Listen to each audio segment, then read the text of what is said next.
Halo semua, selamat bertemu kembali bersama saya dalam mata pelajaran Prakarya dan Kewirausahaan. Semoga kalian dalam keadaan sehat semua ya. Sebelum kita mulai, mari kita absen dulu dan kita berdoa menurut agama dan kepercayaan kita masing-masing. Berdoa mulai. Berdoa selesai.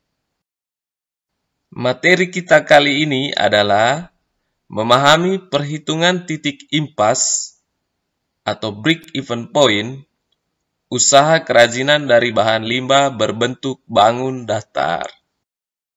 Sebelum kita mulai, saya akan memberikan sebuah ilustrasi. Pak Flo mempunyai uang sebesar Rp50.000.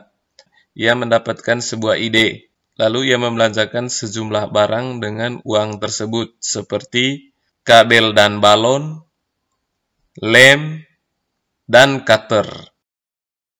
Ternyata idenya adalah membuat lampion gantung dari kardus bekas. Setelah produknya jadi, kemudian Pak Flo memasarkan produknya. Ternyata produknya laku terjual oleh pembeli seharga Rp20.000. Mungkin karena corona ya adik-adik, jadi si pembeli tidak punya cukup uang untuk membeli produknya Pak Flo. Kalau dipikir, biaya yang dikeluarkan oleh Pak Flo sebesar Rp50.000, tidak sebanding dengan jumlah yang ia dapat dari hasil penjualan produknya. Karena itu, mari kita sama-sama bantu Pak Flo agar dia tetap semangat dalam berbisnis. Untuk kita semua, jika kita mengalami kerugian dalam berbisnis, jangan cepat menyerah. Pasti ada yang salah dengan bisnis kita, terutama soal perhitungan biayanya. Materi yang akan kita pelajari adalah BEP, Break Even Point atau titik impas. Semoga materi kita kali ini dapat membantu Pak Flo dan kita semua dalam berbisnis. Apa yang dimaksud dengan break even point? Break even point adalah sebuah kondisi di mana jumlah pengeluaran yang diperlukan untuk biaya produksi sama dengan jumlah pendapatan yang diterima dari hasil penjualan. Misalnya, seorang pengusaha, ia memperoleh pemasukan dari penjualan produknya sebesar Rp2 juta. Ia juga mengeluarkan dana sebesar Rp2 juta untuk memproduksi barang tersebut. Jadi, penerimaan yang ia peroleh sama dengan pengeluaran yang ia keluarkan. Hal ini yang dinamakan dengan break even point. Jadi, pengusaha tersebut ia tidak memperoleh keuntungan ataupun kerugian. Tujuan break even point adalah yang pertama, untuk menekan biaya produksi dan operasional serta membuatnya serendah mungkin tanpa mengesampingkan kualitas dan kuantitas. Yang kedua, untuk mempertahankan tingkat harga produk perusahaan. Yang ketiga, untuk menentukan harga produk dengan penuh perhitungan sehingga harga produk sesuai dengan keuntungan dan target yang telah direncanakan. Dan yang terakhir, untuk meningkatkan volume kegiatan semaksimal mungkin. Jadi itu adalah tujuan dari break even point. Apa manfaat break even point?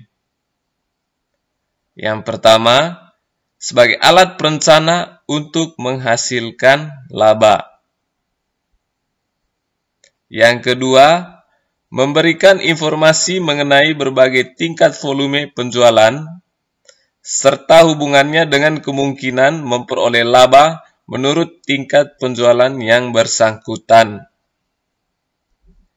Yang ketiga, mengevaluasi laba dari perusahaan secara keseluruhan. Dan yang terakhir adalah memberi gambaran sistem laporan yang mudah dibaca. Jadi itu adalah manfaat break-even point. Ada beberapa komponen yang perlu kita ketahui untuk melakukan perhitungan break-even point. Yang pertama, biaya tetap, fixed cost, atau disingkat FC. Biaya tetap ini, dia tidak tergantung terhadap output. Jadi, ada atau tidaknya produksi, biayanya tetap sama. Contoh, biaya tenaga kerja, biaya penyusutan mesin, dan biaya-biaya lainnya.